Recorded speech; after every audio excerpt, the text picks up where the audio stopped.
Sabe, tem coisa que a gente vive na estrada que nem se contar, nego acredita. Eu sou o Zé Carlos, caminhoneiro raiz, desses que já cruzou esse Brasil de ponta a ponta, conhecendo cada buraco, cada curva traiçoeira e cada boteco de beira, de estrada. Mas tem uma história... Rapaz, tem uma história que até hoje me dá aquele frio na espinha só de lembrar. E é exatamente essa que eu vou te contar agora. Só te peço uma coisa, escuta até o fim. Porque isso aqui não é história de pescador, não. Isso aqui aconteceu de verdade. Pelo menos, eu acho que aconteceu. Era uma quarta-feira, mais ou menos umas 7:30 da manhã. Eu estava no pátio de um posto aqui no interior de Goiás, tomando meu café, aquele pão com mortadela prensado e o cafezinho preto, esperando aparecer algum frete, alguma carga para rodar. O movimento estava fraco, sabe? Mês ruim, muito caminhão, parado e pouco serviço. E justo quando eu estava quase perdendo a esperança, aparece um sujeito. Alto, magro, chapéu de palha meio encardido, camisa xadrez e aquele olhar que, sei lá, dava até um desconforto. Ele chegou meio de canto, olhou para o meu caminhão e mandou logo: "Você faz qualquer tipo de entrega?" Eu, meio desconfiado, respondi: "Depende. Que tipo de entrega você está falando?" O cara puxou uma cadeira, sentou na minha frente, olhou nos meus olhos e, sem piscar, largou a proposta. "Eu te pago R$ 10.000 para levar uma carga até uma fazenda no fim da BR-364, quase na divisa com o Mato Grosso. Mas tem uma condição, você não pode abrir o baú de jeito nenhum." Na hora, eu gelei. 10.000? Por uma viagem curta? Alguma coisa estava errada. Isso não é preço de frete normal, não. Nem para levar ouro de mina paga isso. E como todo caminhoneiro que se preze, eu fiz aquela cara de quem não tá nem surpreso, nem assustado. Mas por dentro, meu coração batia mais que motor de Scania descendo serra. Perguntei pro cara: "Mas que carga é essa aí, meu patrão? Isso tá me cheirando estranho." E ele respondeu na lata sem pestanejar: "Carga viva, mas não é animal não. E como eu falei, não pode, em hipótese nenhuma, abrir o baú. Você só encosta na fazenda, deixa lá, e o dinheiro cai na sua mão, na hora." Aquela proposta ficou martelando na minha cabeça. Eu olhava para o meu caminhão, olhava para o cara e olhava para o céu, como quem procura uma resposta. Afinal, R$ 10.000 resolveria muita coisa para mim naquele mês. As contas estavam todas atrasadas, aluguel do terreno, prestação do caminhão, manutenção. Sem contar que a patroa já estava na bronca, reclamando que eu estava mais parado que pneu furado. Aí vem aquele dilema: aceito e corro o risco, ou recuso e volto para casa com as mãos abanando.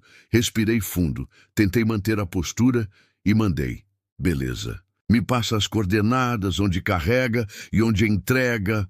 O cara sorriu, mas não era um sorriso qualquer. Era um sorriso estranho, frio, que me fez até arrepiar o pelo da nuca. Ele tirou um papel amassado do bolso da camisa, escreveu um endereço, um nome e um número. "Carrega hoje às 5 da tarde. Se atrasa, perde o serviço. E lembra, não abre o baú. Nunca." Guardei aquele papel no bolso da calça jeans, paguei o café e levantei. Enquanto eu caminhava até o caminhão, minha cabeça estava uma confusão. Parecia que cada passo que eu dava, o peso da decisão aumentava mais. O pensamento ficava martelando: que tipo de carga é essa? E por que tanto segredo? Mas sabe como é? Necessidade fala mais alto. Caminhoneiro não vive de curiosidade, vive de frete. E eu naquele dia estava precisando. E muito. Montei na boleia, girei a chave, senti o motor roncar, como se até o caminhão tivesse sentido que aquela viagem ia ser diferente. Botei marcha, saí do posto e segui rumo ao endereço do carregamento. No caminho, comecei a reparar umas coisas estranhas. Uns carros me seguindo de longe, umas caminhonetes que apareciam do nada e depois sumiam. Coincidência? Talvez. Mas meu faro de estrada estava me dizendo que não era coisa boa, não. E aquilo era só o começo. O relógio marcava exatamente 16h57, quando eu encostei o bruto na porta daquele galpão velho, meio caindo aos pedaços, no meio do nada.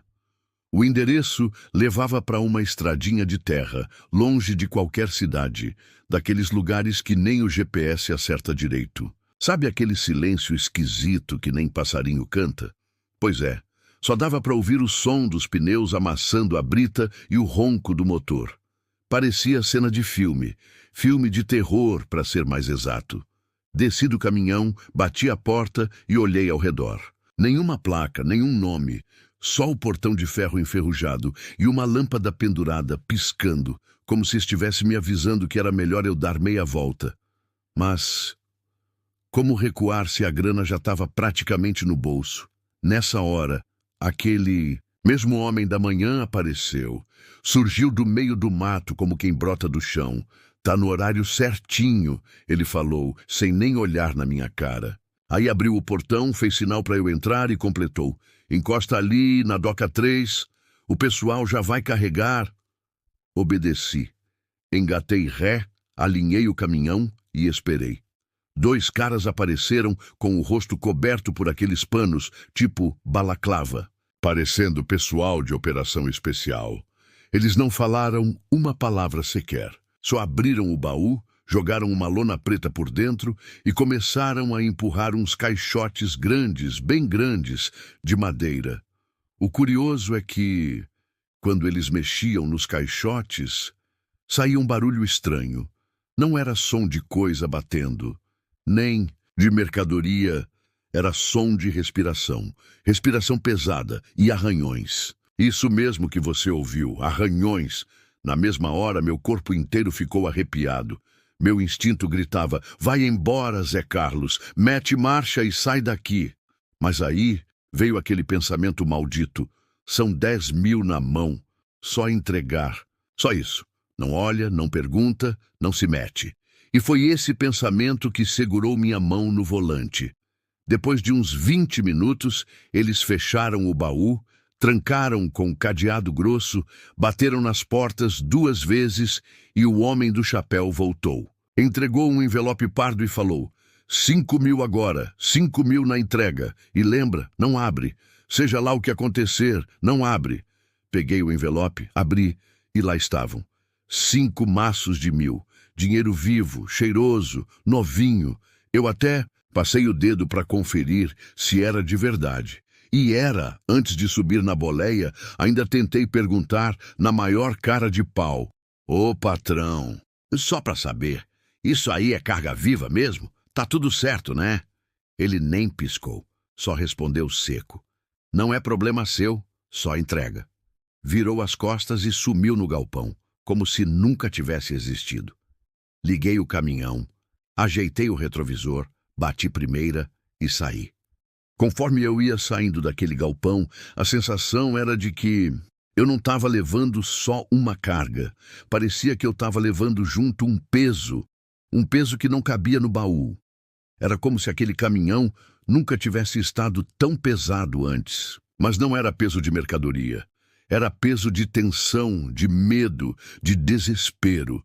Peguei a estrada de terra, joguei na BR e comecei a seguir as coordenadas. O destino era uma fazenda que, segundo o mapa, ficava a quase 600 quilômetros dali. Viagem curta, coisa de 8, 9 horas de volante. Mas mal eu sabia que seriam as 9 horas mais estranhas e perturbadoras da minha vida. Depois de uns 30 minutos na pista, começou. Primeiro, um cheiro estranho. Um cheiro que parecia, sei lá, mistura de carne crua com ferrugem. Aquele cheiro entrou pela ventilação do caminhão, grudou no meu nariz e não saía de jeito nenhum. Abri os vidros, botei a cara para fora, tentei respirar fundo, mas parecia que quanto mais vento entrava, mais o cheiro aumentava. E aí veio o segundo problema. Os barulhos. Cara, você não tá entendendo. Não era barulho de mercadoria batendo, não. Era som de arranhões, fortes, como se alguma coisa estivesse tentando sair de dentro dos caixotes.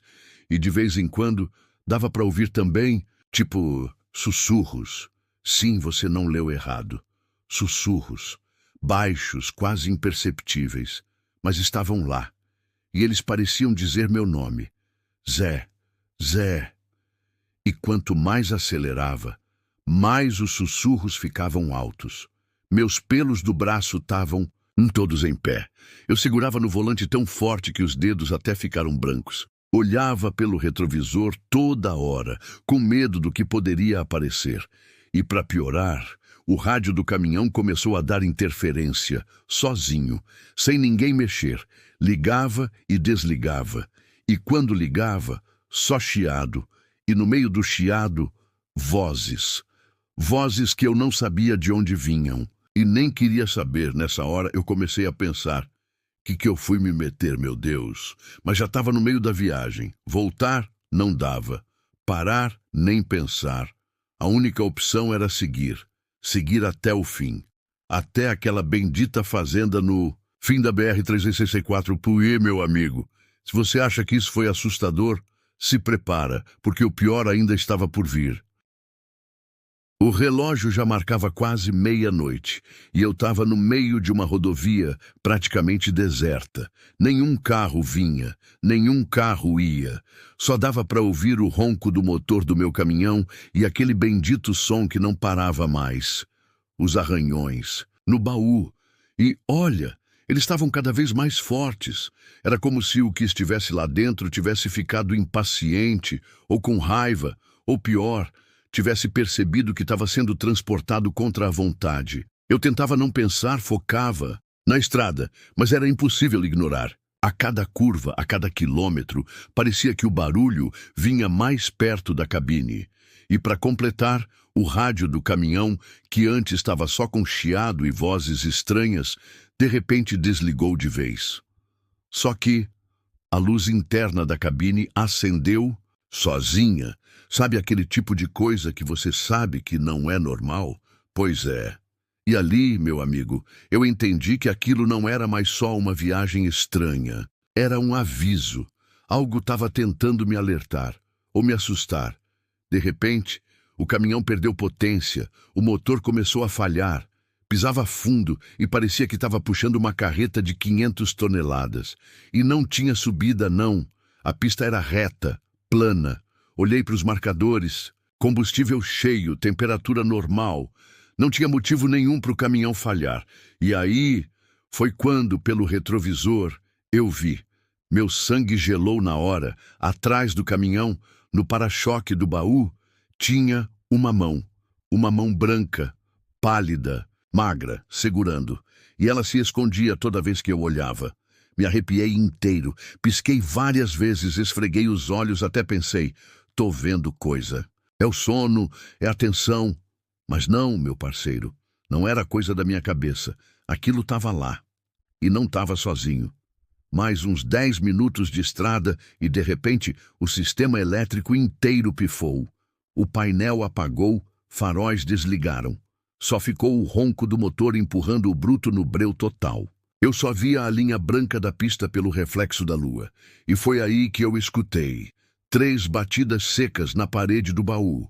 Pam, pam, pam. E logo depois, uma voz rouca, arrastada, que dizia: para, agora. Cara, nessa hora eu juro, meu coração quase parou junto. Apertei o volante, engatei uma reduzida e gritei para mim mesmo: não para, Zé, não para, pelo amor de Deus. O suor escorria pelo rosto. Minha mão estava tremendo tanto que mal conseguia trocar de marcha. E de repente, no meio da pista, um homem. Isso mesmo. Um homem vestido de preto, de chapéu, parado, me olhando, fixo, sem piscar, sem se mexer. Eu buzinava, piscava o farol quando acendia, e ele, imóvel. Pensei, ou eu desvio, ou atropelo. E meu irmão, naquela altura do campeonato, era cada um por si. Segurei firme, joguei o caminhão para o acostamento, quase tombando, senti as rodas da direita subirem no barranco. E por milagre, o bruto voltou para a pista sem virar. Olhei pelo retrovisor, o homem sumiu. Sumiu no ar. Evaporou. Como se nunca tivesse estado lá. E quando achei que nada mais podia piorar, o baú abriu. Isso mesmo. Aquelas portas de aço, trancadas com cadeado, abriram sozinhas. Escancararam no meio da rodovia. Pelo retrovisor, dava para ver só a escuridão lá dentro. E no fundo, 2 olhos vermelhos. 2 olhos que brilhavam no breu, me encarando, fixos, sem piscar. Nessa hora, eu pisei tudo que dava. Motor gritando, fumaça saindo pelo escapamento, farol piscando, o painel acendendo e apagando. E quanto mais acelerava, mais os olhos ficavam próximos, como se aquilo tivesse saído do baú e agora estivesse dentro da cabine. E então, um sussurro no meu ouvido, frio, gelado. Você não devia ter aceitado essa entrega. Meu corpo inteiro travou. Tentei olhar para o lado, mas não conseguia. Era como se alguém tivesse segurando minha cabeça, me forçando a olhar só para frente. Foram os 5 minutos mais longos da minha vida. Eu juro que se tivesse alguém filmando de fora, ia parecer cena de filme de terror, rodando na vida real. E quando achei que ia desmaiar, apagar ou simplesmente sumir dali, tudo voltou ao normal. Isso mesmo, do nada. Luz voltou. Motor estabilizou. Barulho sumiu e o baú fechou sozinho, mas o silêncio que ficou depois foi ainda pior, porque agora não tinha mais arranhões, nem vozes, nem olhos vermelhos, só o som do motor e o barulho do meu coração batendo no peito, quase explodindo. Olhei para o GPS. A fazenda tinha apenas 38 quilômetros. Mas, meu amigo, se você acha que o pior já tinha passado, pode esquecer, porque aquilo que me esperava na fazenda ia mudar minha vida para sempre. Os últimos quilômetros até a fazenda foram os mais longos da minha vida. A cada metro percorrido, parecia que o tempo desacelerava. O GPS marcava que eu estava chegando, mas parecia que a estrada nunca mais acabava. E para piorar, o céu que antes estava limpo, agora estava carregado. As nuvens fechavam tudo e um vento gelado começou a soprar, levantando poeira, folhas secas e aquela sensação de que alguma coisa muito errada estava prestes a acontecer. Finalmente, no meio daquele breu, avistei a entrada da fazenda. Um portão velho, enferrujado, rangendo com o vento, e uma placa quase ilegível, onde dava para ler, escrito à mão: propriedade privada, não entre sem autorização. Mas fazer o quê, né? Eu tinha que entregar. Ou melhor, tinha que tentar abrir o portão devagar. Ele fez aquele barulho clássico de filme de terror, sabe? Aquele creak que faz até quem está ouvindo tremer na base. Entrei com o caminhão e segui por uma estradinha de terra, cercada de árvores tortas, secas, que pareciam mais braços tentando me agarrar do que plantas de verdade. E no fim da estradinha, lá estava a casa principal. Uma construção antiga, daquelas de madeira podre, janelas quebradas e telhado caindo aos pedaços. Mas o que mais me assustou foi ver que, mesmo com aquele aspecto de abandonada, todas as luzes da casa estavam acesas. E, parado na varanda, um homem. Alto, magro, vestindo um paletó preto, chapéu e segurando uma lanterna.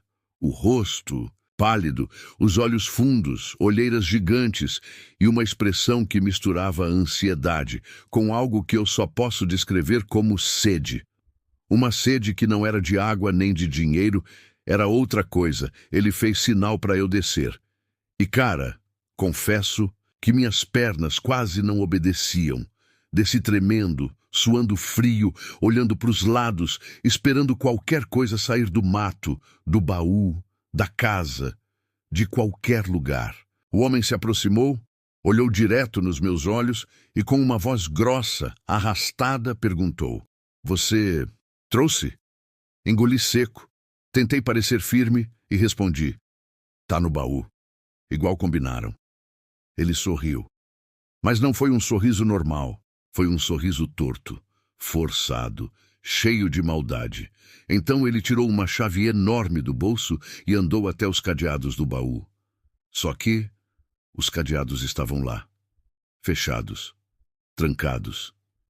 Isso mesmo, o baú nunca chegou a abrir. Nem quando eu vi aquelas portas se escancararem no meio da estrada. Na hora eu gelei inteiro.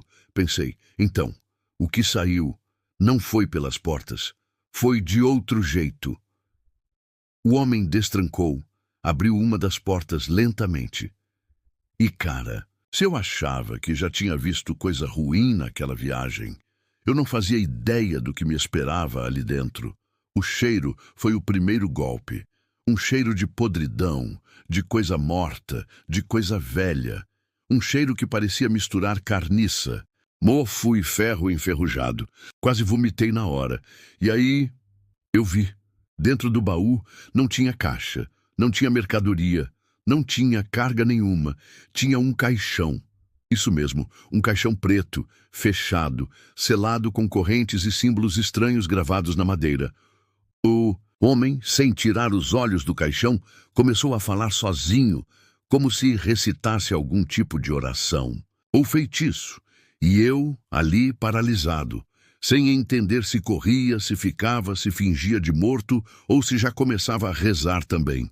E no meio daquela ladainha, ele virou para mim e falou: "Você não devia ter aceitado esse trabalho. Ninguém nunca aceita. Ninguém, além dos que são escolhidos." Nessa hora meu sangue gelou. Perguntei: "Escolhido? Como assim? Que negócio é esse?" Ele sorriu de novo, aquele mesmo sorriso torto, e respondeu: "Porque agora não tem mais. Volta." E antes que eu pudesse reagir, ele pegou um alicate enferrujado, cortou as correntes do caixão e, meu irmão, foi aí que o verdadeiro pesadelo começou. As correntes se romperam com um estalo seco. A tampa do caixão tremia. Algo dentro tentava sair. E, cara, quando finalmente a tampa abriu, não era humano, não era animal, não era desse mundo. A coisa que saiu dali me fez questionar se eu estava vivo ou se na verdade já tinha morrido lá atrás, naquela estrada. A tampa do caixão se abriu lentamente, rangendo como se segurasse ali dentro séculos de dor, sofrimento e escuridão. A primeira coisa que saiu não foi uma mão, não foi um corpo, foi uma fumaça. Uma fumaça preta, densa, espessa, que parecia viva. Ela escorria pelas bordas do caixão, se espalhava pelo chão, subia pelas paredes da casa, como se procurasse alguma coisa, ou alguém. E, meu irmão, no meio dessa fumaça, surgiram olhos, 2 olhos vermelhos. Não era um vermelho normal, era como brasa viva, queimando, pulsando, como se me encarassem direto na alma. Minha respiração travou, meu corpo inteiro congelou. Eu não conseguia mexer nem um músculo, só tremia, só assistia, impotente. Então, de dentro do caixão, uma criatura começou a se erguer. A pele, se é que dava para chamar aquilo de pele, parecia couro queimado, rasgado, cheio de cortes que nunca cicatrizaram. As mãos tinham dedos longos, finos, com unhas tão grandes que pareciam garras de ferro. A boca, meu Deus, a boca não tinha lábios, só dentes, dentes grandes, afiados, tortos, empilhados um em cima do outro, como se tivessem sido colocados ali só para rasgar, para dilacerar, para destruir. O homem da fazenda, que até então parecia no controle, começou a recuar. Ficou pálido, suando frio, gaguejando, palavras em uma língua que eu nunca tinha ouvido na vida. Era como se ele, naquele momento, percebesse que nem ele estava preparado para o que ele mesmo tinha libertado. A criatura olhou para ele, depois olhou para mim. E, cara, juro por tudo que é mais sagrado, ela sorriu. Um sorriso que não era de alegria. Era de fome, de prazer, de sede, uma sede que não era de água, nem de sangue, era sede de algo muito maior, algo que eu nem sei explicar. E aí, a coisa simplesmente sumiu. Puf! Desapareceu no ar, sumiu como fumaça. Mas a fumaça continuava lá. E no meio daquele breu, só deu para ouvir um sussurro, baixo, arrastado, frio, bem no meu ouvido. Ele dizia: agora, você também faz parte. Eu gelei. Tentei correr. Tentei sair dali. Meus pés simplesmente não obedeciam. O homem da fazenda caiu de joelhos, desesperado, gritando que isso não era para acontecer, que isso não estava no acordo. E aí, foi como se a própria fazenda começasse a colapsar. As luzes piscaram, as paredes estalaram, o chão tremeu. E aquele vento, aquele maldito vento, começou a soprar mais forte. Olhei para o meu caminhão. A única coisa que pensei foi: se eu não sair daqui agora, nunca mais vou sair. Nunca mais vou ser visto. Nunca mais vou ser ouvido. Vou desaparecer, igual essa coisa desapareceu. Corri para o caminhão, meti a chave na ignição, que por milagre pegou na primeira tentativa, e saí cantando pneu. Não olhei para trás. Não queria olhar, porque eu sabia que, se eu olhasse, eu ia ver. E se eu visse, talvez nunca mais. Esquecesse, talvez nem saísse dali. Dirigi feito louco. Passei voando pelo portão. A estrada parecia não ter fim. Mas eu não parava, só acelerava. O rádio do caminhão começou a chiar. E no meio do chiado, dava para ouvir a mesma voz, aquele mesmo sussurro, só que agora mais perto, mais claro. E ele dizia: não adianta correr, você aceitou, agora você carrega. Cara, depois disso nem sei direito como cheguei em casa. Só lembro de acordar no outro dia, no meu quarto, com as roupas sujas de lama, de sangue seco que eu nem sei de onde veio, e o caminhão parado na porta com o baú trancado e os mesmos cadeados que aquele homem tinha quebrado, intactos, fechados. Como se nada, nunca tivesse acontecido. Pensei que era um pesadelo, que tinha surtado, até eu olhar para o retrovisor do caminhão. E pendurado ali, onde antes ficava meu terço, tinha um pedaço da corrente do caixão, quebrado, sujo, e com aquele mesmo símbolo estranho gravado. Desde então, nunca mais aceitei trabalho fácil, nunca mais aceitei dinheiro fácil, e nunca mais andei naquela estrada, porque, meu amigo, tem coisa nesse mundo que é melhor a gente nunca saber, nunca ver. E, principalmente, nunca transportar.